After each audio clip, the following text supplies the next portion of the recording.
Hello everyone, আসসালামু আলাইকুম and welcome back to my channel. আজকে আমি আপনাদেরকে দেখাচ্ছি আলুর চপ আর ডিমের চপ করে। তো চেষ্টা করেছি একটু ভিন্নভাবে দেখানোর জন্য।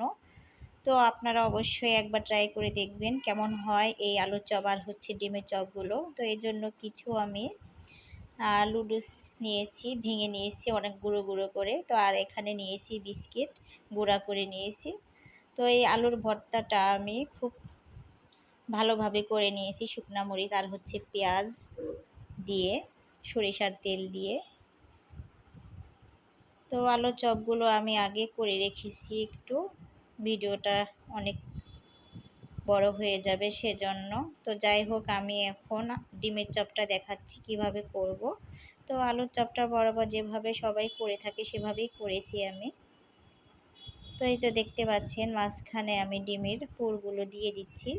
তো ডিমের ভর্তাটা খুব সুন্দর করে করে নিয়েছিলাম, সব কিছু দিয়ে ভর্তা যেভাবে আমরা খেয়ে থাকি ঠিক একইভাবে। তো এখন দেখতে পাচ্ছেন এটার মুখটা সিল করে দিলাম। এখন দুই দিক থেকে চেপে চেপে গোল করে শেপ দিয়ে নেব।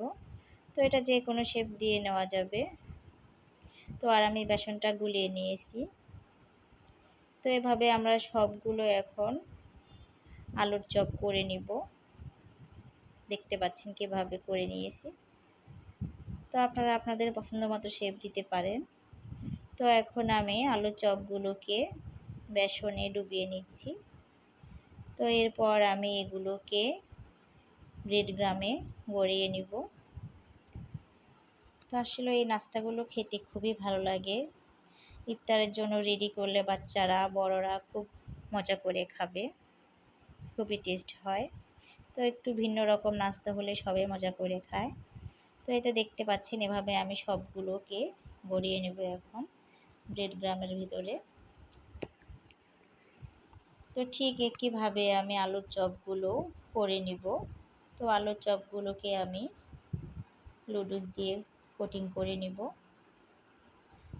তো আসলে আলু ভর্তাটা যদি বানানো বেশি ভালো হয় তাহলে খেতে খুব ভালো লাগে।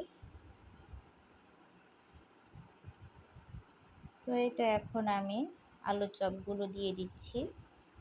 তো একইভাবে আমি বেসনের ভেতর থেকে ডুবিয়ে তারপর দিয়ে দিব লুডুসের ভেতর। তো এই তো এখন হাত দিয়ে হালকাভাবে গড়িয়ে নিচ্ছি এগুলোর ভেতর। তো এইভাবে আমি সবগুলা করে ডিপ ফ্রিজে রেখে দিব আধা ঘন্টার জন্য। তারপর ভালোভাবে সেট হয়ে যাবে, ভাজতে খুব ভালো হবে, কোনোটাই ছেড়ে যাবে না সেজন্য। তো এভাবে আমি সবগুলোই করে নিচ্ছি এখন। তো তারপর আমি আধা ঘন্টা পর ফিরে আসব ভাজতে। এই তো দেখতে পাচ্ছেন আমি নামিয়ে নিয়েছি ফ্রিজ থেকে এগুলো। তো এগুলো একদম সেট হয়ে গিয়েছে। তো এখন আমি এগুলোকে তেলে ভেজে নেব। তো প্রথমে আমি দিয়ে দিচ্ছি আলুর চপগুলো। তো মিডিয়াম তাপে এখন হালকা ব্রাউন করে আমি ভেজে নিব। তো এগুলো ভাজা হয়ে গেলে তারপর আবার আলুর চপগুলো ভেজে নেব। তো একটু সাবধানে দিয়ে দিবেন এগুলো যেন তেল ছিটকে না আসে। এই তো দেখতে পাচ্ছেন প্রায় কালার চলে আসছে। তো আমি এখন একটু পরে এগুলোকে নামিয়ে ফেলবো। তো এখন এগুলোকে নামিয়ে রেখে আবার একটু ব্রেড গ্রাম দিয়ে গড়িয়ে নিব। তো দেখতে খুব ভালো লাগে, খেতেও ভালো লাগবে। তো এটা এখন আলুর চপগুলো দিয়ে দিচ্ছি। এগুলোকে আমি মিডিয়াম তাপে ভেজে নেব। তো হালকা ব্রাউন করে ভেজে নেব। তো ওপরটা খুব সুন্দর ক্রিস্পি হবে এবং ভেতরটা তো নরমই থাকবে। তো সবশেষ কথা হচ্ছে আলুর ভর্তাটা খুব মজা করে করতে হবে যেন খেতে খুব ভালো লাগে।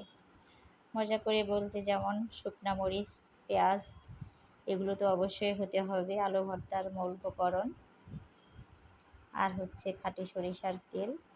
লবণটা পরিমাপ করে দিতে হবে, যেন কম না হয়, সেই দিকটা খেয়াল রাখতে হবে।